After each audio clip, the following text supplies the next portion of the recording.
We had millions of users coming in through the door, and I just kept thinking, are we actually making their lives easier or just making noise? So I'd be browsing website, maybe online shopping, and think, a search bar would be beneficial here. And then I'd think to myself, why hasn't anyone fixed this? Why hasn't it been added? I was in marketing. My job was only to get people to the product. But what I kept seeing was, okay, they're here, now what?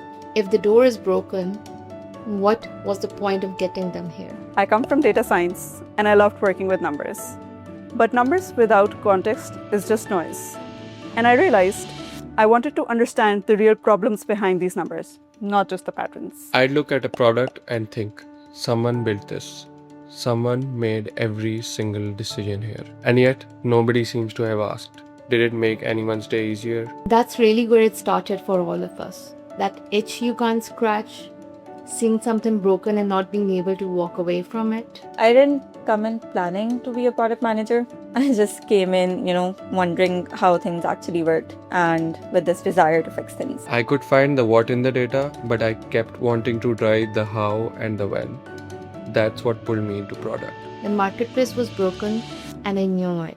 I wasn't officially responsible for it yet, but I just couldn't watch. I could have stayed in my lane, but I genuinely felt that this was the real problem. So I took ownership. Not because anyone asked me to, but because I felt that it needed to be done. Before this, when someone said, this can't be done, I just believed them. Now I know that's just start of the conversation. Being in sync isn't just about hitting deadlines together. It's about wanting the same thing at the end. Everyone is just 2 steps away, so I don't have to book a meeting. I'll walk up to them and we'll have a discussion.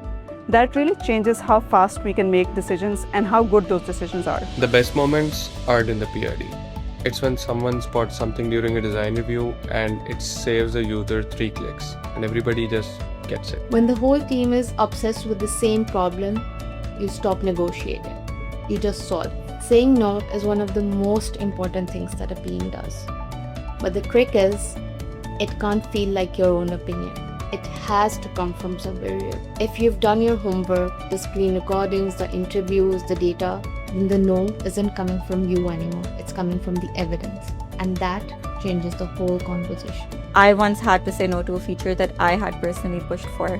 The data came back and it just wasn't the right call anymore. So it was a hard no, but it was the right no. Saying no stops being about confrontation when your stakeholders really trust you.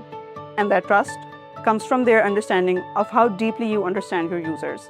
So your decisions become shared conclusions. I was so convinced that we needed to go more minimal, cleaner, simpler, more refined. It felt obvious to me, so I ran the experiment. And the data came back to me and said, no, our users wanted something completely different. That was the moment that I really understood. I was designing for my own taste, not theirs. The product isn't for you. It never was. We kept seeing users stick an external link onto their event pages.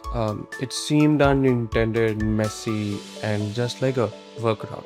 But when we actually looked at the data, we understood why. They wanted to send people somewhere. And we built that. One small change, huge relief. And that workaround led us to realize they need ticketing too.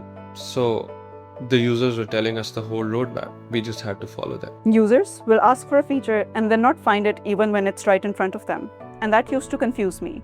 But then I realized they're not looking for a feature, but they're trying to get things done.